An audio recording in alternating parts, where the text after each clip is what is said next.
మీ ఎలాంటి వ్యాపార ప్రకటనలకైనా వెంటనే మా ఛానల్ సంప్రదించండి. అందరికీ నమస్కారం. ఈరోజు మన స్టూడియోలో ప్రముఖ ఆధ్యాత్మికవేత్త, జ్యోతిష్య వాస్తు పండితులు, లలితాదేవి ఉపాసకులు బ్రహ్మశ్రీ నానాజీ పట్నాయక్ గారు ఉన్నారు. గురువు గారితో మాట్లాడేద్దాం. నమస్కారం గురుగారు.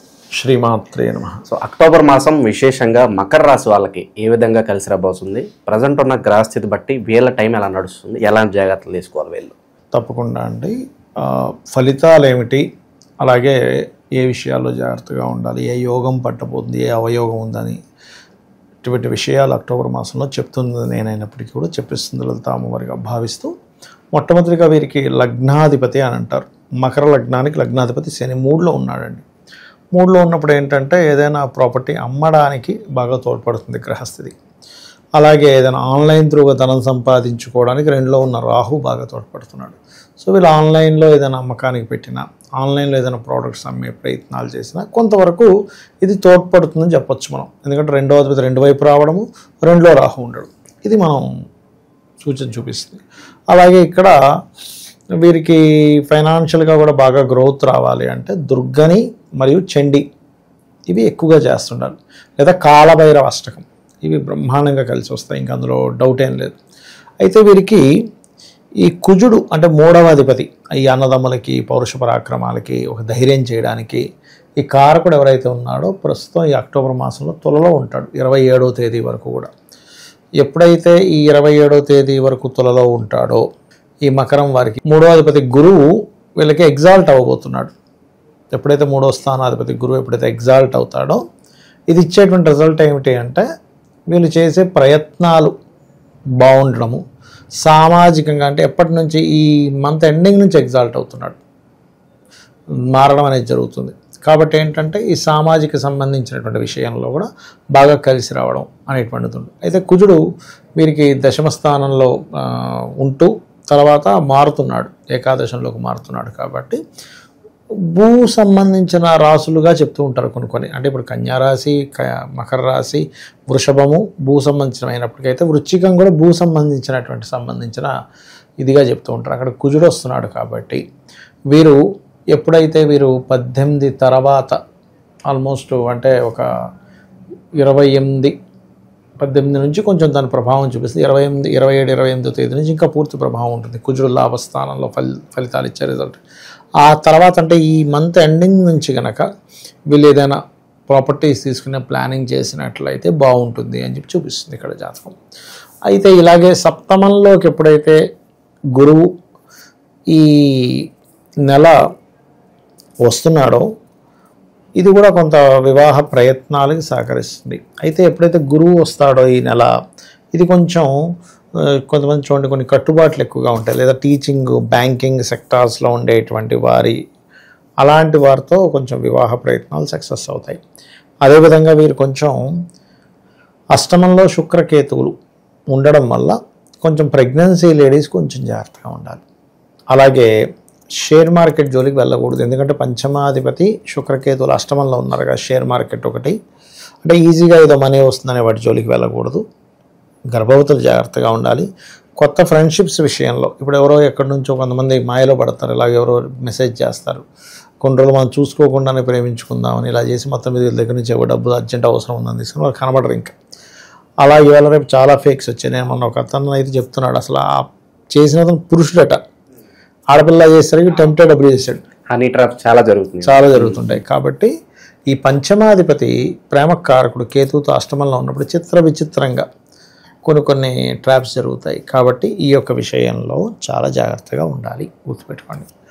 అలాగే మరొక విషయం ఏంటంటే ఇక్కడ శుక్రుడు ఎప్పుడైతే ఈ భాగ్యస్థానంలోకి వస్తున్నాడో 9వ తేదీ కొంచెం 9 నుంచి ఒక నెల రోజుల పాటు దాదాపుగా వీళ్ళు పెద్ద మొత్తంలో బ్యాంక్ నుంచి ఏదైనా ట్రాన్స్ఫర్ చేసేటప్పుడు, లేదా తండ్రి తరపు వారితో ఏదైనా మనీ డీల్స్ చేసేటప్పుడు చాలా జాగ్రత్తగా ఉండాలి. ఎందుకంటే ఇక్కడ కాంబినేషన్ అలా ఉంది. కాకపోతే ఈ నెల కొంచెం కుజుడు దశమంలో ఉన్నందుకు వీళ్ళు చదువుకున్న ఏదైతే చదువు ఉంటుందో దానికి తగ్గట్టుగా ఉద్యోగం వస్తుంది. ఆన్లైన్లో ఏదైనా కోర్సెస్ చేసి ఉద్యోగాలు కూడా సంపాదించుకోరని కాదు. కాకపోతే ఇక్కడ ఏమవుతుందంటే కుజుడు ఎంతైనా సహజ పాపగ్రహము, స్ట్రెస్నిచ్చే గ్రహము. కాబట్టి చేసే ఉద్యోగంలో కొంచెం ఎక్కువ ఓవర్ వర్క్ ఉంటుంది వీరికి. ఓవర్ వర్క్ ఉండడం, చిరాకు ఉండడం ఉంటాయి, కానీ ఉద్యోగాలు వస్తాయి. లీడర్షిప్ ఇప్పుడు ఏదైనా చేస్తున్నటువంటి ఉద్యోగంలో వీళ్ళకంటూ ఒక బాధ్యత ఇవ్వడం, మీరు లీడర్ అని చెప్పడం, అదే తలనొప్పిగా మారడం, ఇటువంటివి కొంచెం జరుగుతాయి. అది కొద్దిగా చూసుకోవాల్సిన పరిస్థితి ఉంది. ఇంకా భూమికి సంబంధించిన వ్యవహారాల్లో ఏదైనా జాగ్రత్తలు తీసుకోవాల్సిన అవసరం ఉంది. భూమికి సంబంధించిందంటేనండి, ఇక్కడ ప్రధానంగా ఎవరైనా ఏదైనా భూమి తీసుకునేటప్పుడు ఫస్ట్ వాళ్ళు తీసుకోవాల్సిన ముఖ్యమైన జాగ్రత్త ఏమిటి? ఎందుకంటే భూమి వాళ్ళని కోటీశ్వరులని చేస్తుంది, అప్పుల పాలు చేస్తుంది. ఎందుకు జరుగుతుంది ఎప్పుడు అంటే 2 విషయాలండి ఇక్కడ. ఒకటి, వాళ్ళకి అసలు భూమి తీసుకునే యోగం ఉందో లేదో చెక్ చేసుకోవాలి. వాళ్ళకి భూమిలో ప్రాపర్టీస్ ఏదో గృహము కొనుక్కున్నప్పుడు కొంతమందికి డౌన్ఫాల్ ఉంటుంది. లోన్స్ పెట్టి తీసేసుకుంటారు, అది కట్టేస్తారు, వాడికి లోన్లు కట్టలేక మళ్ళీ అమ్మేస్తారు. దానికి ఫస్ట్ వాళ్ళ పేరు మీద తీసుకోవచ్చా లేదంటే వాళ్ళ జీవిత భాగస్వామి పేరు మీద, పిల్లల పేరు మీద తీసుకోవాలి. ఇంకా అందులో డౌట్ లేదు. అలా తీసుకొని ఇబ్బంది పడిన వాళ్ళని నేను చాలామందిని చూశాను. ఇక రెండవది, వీళ్ళకి ఏ ఫేసింగ్ పనికొస్తుందో చూసుకొని తీసుకోవాలి. ఈ 2 పారామీటర్స్ పాటించకుండా ఏదో హడావిడిగా ఏదో తక్కువకు వస్తుంది, ఇంకెప్పుడు కొనకపోతే ఇంకెప్పుడు కొంటాం, ఇది ఒక స్లోగన్ ఉంటుందండి ప్రతి ఒక్కరికి. భూమి ఇల్లు ఇప్పుడు కొనకపోతే ఇంకెప్పుడు కొంటాం, పెరిగిపోతున్నాయని కొనేస్తారు. నేనేమంటానంటే, నువ్వు రాంగ్ టైంలో కొని నానా కష్టాలు పడి అమ్మడం కంటే నువ్వు ఎప్పుడు కొనుక్కోవాలి టైం ఉందో అప్పుడు కొనుక్కుంటే బెస్ట్ కదా. ఎవరి పేరు మీద కొనుక్కుంటే బెస్ట్ కదా. కాబట్టి వర్గు శాస్త్రం అని ఉంటుంది. వర్గురీత్యా మీకు ఏ ఫేసింగ్ పనికి వస్తుంది దాని పరంగా కొనుక్కోవాలి. కానీ హడావిడిగా ఏదో తక్కువకు వస్తుంది, ఇదేదో నాకు నచ్చింది, వాస్తు ఏముందిలే వాస్తు, ఇవన్నీ కూడా తర్వాత వీళ్ళ జీవితాల్లో అనవసరంగా వాళ్ళే తవ్వుకున్నట్టు ఉంటుంది. కాకపోతే ఇక్కడ ఏంటంటే మకరం వారికి లాభంలో కుజుడు వస్తున్నాడు ఎలాగో, సో భూమి పరంగా మంచి ప్రోగ్రెస్ ఇస్తాడు, అందులో డౌట్ ఏం లేదు. ఇక వ్యాపారస్తులకి చూసుకున్నట్లయితే ఈ యొక్క నెలలో 9వ తేదీ లోపల వ్యాపార నిర్ణయాలు ఏమన్నా తీసుకోండి. 9వ తేదీ దాటితే ఏమవుతుందంటే, మనకి ఈ శుక్రుడు ఎప్పుడైతే భాగ్యస్థానంలోకి వస్తాడు, ఈ పంచమాధిపతి, తప్పుడు నిర్ణయాలు అవుతుంటాయి. డెసిషన్ మేకింగ్ అనేది పంచమ స్థానంలో ఉంటుంది. పంచమాధిపతి నీచపొందితే ఏమవుతుంది అంటే మనకి క్లారిటీ ఉండదు మనం తీసుకునేటువంటి నిర్ణయంలో. కాబట్టి ఆ నిర్ణయాల విషయంలోని ఈ నెలంతా కూడా జాగ్రత్తగా ఉండడం మంచిది. ఎందుకంటే ఎంతైనా పంచమాధిపతి కేతువుతో ఫస్ట్ ఉన్నాడు, దాని తర్వాత నీచ పొందుతున్నాడు. కాకపోతే ఏంటంటే ఇక్కడ 9వ తేదీ తర్వాత నీచ స్థానంలోకి వెళ్తున్నటువంటి శుక్రుడు, కాబట్టి ఈ యొక్క విషయంలో మరింత జాగ్రత్తగా ఉండాలి. అయితే వీరికి వివాహ సంబంధించినటువంటి విషయంలో వీళ్ళు ఎక్కువగా రాజరాజేశ్వరి అమ్మవారి ఆరాధన చేయడము, లక్ష్మీ గణపతి ఆరాధన చేయడము.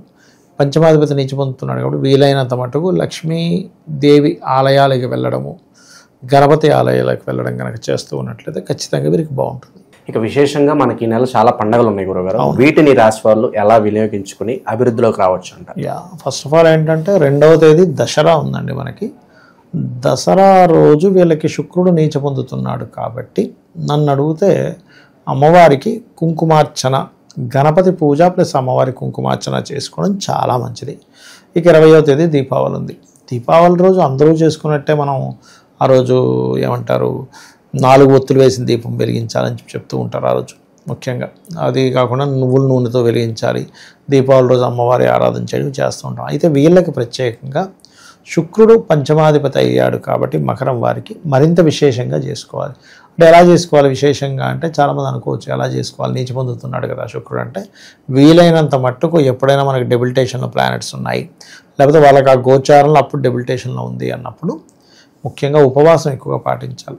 ఇది మళ్ళీ అనారోగ్యగ్రస్తులకి, ముసలి వాళ్ళకి, చిన్నపిల్లలకి నేను చెప్పట్లే. ఆరోగ్యంగా ఉండి నా గ్రహస్థితి బాగాలేదు, ఉద్యోగ సంబంధించిన ఇబ్బంది ఉంది, లేకపోతే ఫలానా మాటిమాటికి ఏదో డిఫేమ్ అవుతున్నా అనుకునేవారు ఆ రోజు కనుక లక్ష్మీదేవిని కంప్లీట్గా ఉపవాసం ఉండి క్షీరాభిషేకం చేసి అమ్మవారిని కనుక చక్కగా తీపి పదార్థాన్ని పెట్టి సేవించినట్లయితే ఖచ్చితంగా అమ్మవారి అనుగ్రహంతో వీళ్ళకి చాలా బాగుంటుంది. వీరికి మకర రాశి వాళ్ళ పరిస్థితి ఓవరాల్గా అక్టోబర్ మాసం ఏ విధంగా ఉండబోతుందో మీ మాటలో చాలా బాగా వివరించారు. ధన్యవాదాలు. శ్రీమాత్రే నమః.